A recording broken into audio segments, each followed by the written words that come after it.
अनेक लोग इस बात में भ्रांत हैं कि भूत होते हैं या नहीं होते। तो भूत होते थे, होते हैं और होते रहेंगे। आचार्य उमा स्वामी मुनि महाराज ने तत्वार्थ सूत्र ग्रंथ के अंदर में इस बात का खुलासा किया कि व्यंतर जाति के देव भी 8 प्रकार के होते हैं। कौन कौन से हैं वह? तो किन्नर, किमपुरुष, महोरग, गंधर्व, यक्ष, राक्षस, भूत, पिशाच, यह 8 प्रकार के भेद व्यंतरों के होते हैं, जिनके लिए यह व्यंतर गति तभी प्राप्त हुई है जिन्होंने पूर्व पर्याय में धर्म तो किया था, लेकिन साथ में संक्लिष्ट परिणाम कर लिए थे। साथ में उन्होंने अपने व्रतों में दोष लगा लिया था, व्रतों में दूषण लगा लिया था। यही कारण है कि उनके लिए भवनत्र के देवों में से उस व्यंतर जाति के देवगति की प्राप्ति हुई। हर व्यक्ति भूत नहीं बनता। कई लोगों का कहना है कि किसी व्यक्ति की अकाल मृत्यु हो गई, 30-40 में मृत्यु हो गई, जबकि जीना 60-70 था, तो वह जीव मर करके 30-40 वर्ष तक भटकता रहता है, उसकी आत्मा भटकती रहती है। ऐसा बिल्कुल भी नहीं है। कोई भी आत्मा बिना शरीर के भटक ही नहीं सकती। इसी बात का खुलासा आचार्य उमा स्वामी मुनि महाराज ने तत्वार्थ सूत्र ग्रंथ के अंदर में किया। एकम दौ त्रीन वाना हारकाह, अर्थात यह जीव, यह आत्मा केवल और केवल 1, 2, 3 समय तक ही अनाहारक रह सकती है। इसके अलावा नियम से आहारक हो जाती है। अनाहारक और आहारक की क्या विशेषता? तो जब यह जीव एक गति से मरण करके दूसरी गति में गमन करता है, जो बीच की स्थिति होती है, जो बीच में गमन करने का समय होता है, वही 1 या 2 या 3 समय है। इतने समय तक ही यह जीव शरीर के बिना होता है। वह समय क्या है आखिर में? तो आचार्य महाराज ने कहा, निमिष मात्र में असंख्यात समय लग जाते हैं। अर्थात जब आप पलक झपकते हैं, इतने पलक झपकने मात्र में असंख्यात समय लग गए। इस समय को आज तक विज्ञान भी नहीं नाप पाया, जिसके लिए हमारे जिनेंद्र देव ने वर्णन किया कि यह समय होता है जो कि काल की सबसे छोटी इकाई होती है।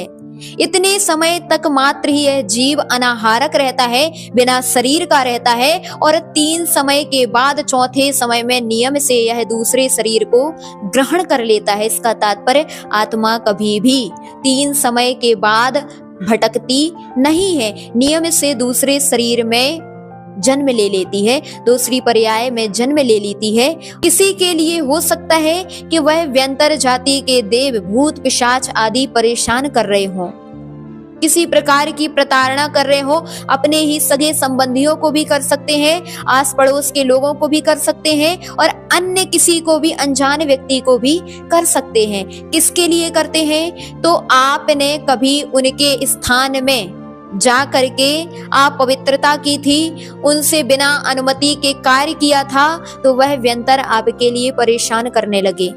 कल्याण कारकम ग्रंथ में इस बात का वर्णन किया कि व्यंतर आदि उन्हीं के लिए परेशान करते हैं जो कि उनके पूर्व भव के वैरी होते हैं। इसके अलावा जिन्होंने पूर्व भव में उनके साथ बुरा व्यवहार किया था और वह जीव संक्लिष्ट परिणामों से मरा और व्यंतर बन गया, और अपने बैर भाव को इस पर्याय में वह पूर्ण करता है।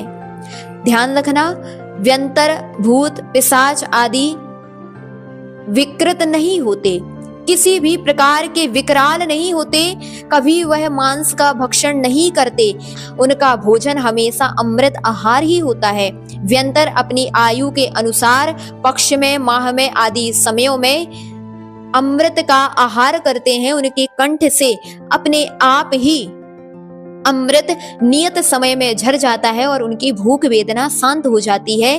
क्योंकि देवों का जहां पर प्रकरण आया, वहां आचार्य महाराज सिद्धांत चक्रवर्ती नेमी चंद्र स्वामी ने जहां जीव कांड में व्याख्या की, वहां पर लिखा, दिव्यंती क्रीड्यंती देवा, जो दिव्य होते हैं, जिनका क्रीड़ा स्वभाव होता है, वही देव हुआ करते हैं और देवों का स्वभाव ही क्रीड़ा करना होता है। और मुख्यतः जो व्यंतर जाति के देव होते हैं वो क्रीड़ा करने के अधिक प्रेमी होते हैं। उन्हें दूसरों को परेशान करने में, दूसरों के लिए दुख देने में आनंद आता है। लेकिन सभी व्यंतर इस प्रकार के नहीं होते हैं। व्यंतर भी कुछ ऐसे होते हैं जो सम्यक दृष्टि भी होते हैं और कुछ ऐसे भी होते हैं जो मिथ्या दृष्टि होते हैं। जो मिथ्या दृष्टि देव होते हैं वही किसी शरीर में प्रवेश करके अन्य किसी जीव के लिए, अन्य किसी व्यक्ति के लिए परेशान करते हैं और परेशान करके वह इस बात में आनंद मानते हैं। आखिर में जिनको इस प्रकार की भूत आदि की वेदना सता रही है तो वह परेशान न हो। हमारे शास्त्रों में कहा गया कि सम्यक दृष्टि के लिए यद्यपि व्यंतर आदि ज्यादा परेशान नहीं कर सकता, लेकिन अगर कर रहा हो आपके लिए इस बात का ध्यान रखना है कि व्यंतर आदि के लिए आपने उनका अपमान किया होगा, किसी प्रकार उनके स्थान को गंदा किया होगा अथवा किसी और प्रकार से उनके लिए आपने क्षति पहुंचाई होगी। यही कारण है कि वह आज आपके लिए परेशान कर रहे हैं। आप यदि उनसे जहां से भी आपको इस प्रकार की परेशानी उत्पन्न हुई है वहां जाकर के अगर आप क्षमा याचना कर लेते हैं उनसे तो आपकी यह परेशानी दूर हो सकती है। दूसरा, हमारे शास्त्रों में वर्णन है कि अगर आप भक्तांबर का 22वां काव्य स्त्रीणाम सतानि सतसो जनयन्ति पुत्रान नान्या सुतम तदुपमं जननी प्रसूता सर्वादिशो दधति भानि सहस्र रश्मिं प्राच्ये दिग्जनयति स्फुरदं सुजालम। इस श्लोक को अगर आप विधि पूर्वक पढ़ते हैं तो आपके घर में, आपके परिवार में अथवा आपके लिए जो भूत प्रेत आदि की बाधा सता रही है वह आपके लिए ठीक हो सकती है। और आप निरंतर इस बात का ध्यान रखें, जिनेंद्र भक्ति समस्त प्रकार की बाधाओं को दूर करने वाली है।